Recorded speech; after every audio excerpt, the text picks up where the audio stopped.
বাংলাদেশের ছোট একটা গ্রামে একটা পুরনো পুকুর আছে, যেখানে সূর্য ডোবার পর কেউ যেতে সাহস করে না। গ্রামের মানুষ বলে রাত হলেই পুকুর পাড়ে একটা মেয়েকে বসে থাকতে দেখা যায়। একদিন গ্রামের এক কিশোর রাতে বাড়ি ফিরছিল, তখন সে পুকুর পাড়ে একটা মেয়েকে বসে থাকতে দেখে। মেয়েটা মাথা নিচু করে বসেছিল, আর তার লম্বা চুল দিয়ে তার মুখ ঢাকা ছিল। সে ভেবেছিল মেয়েটা গ্রামেরই কেউ, তাই সে কাছে গিয়ে জিজ্ঞেস করলো, এত রাতে এখানে বসে আছো কেন? মেয়েটা ধীরে ধীরে বলল, আমি বাড়ি যেতে পারছি না। ছেলেটা বলল, চলো আমি তোমাকে বাড়ি পৌঁছে দিই।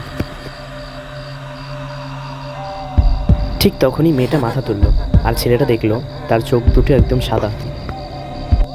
হঠাৎ করে পুকুরের পানি নিজে নিজে নড়তে শুরু করলো, আর মেয়েটা ধীরে ধীরে পুকুরের পানির দিকে হাঁটতে শুরু করলো।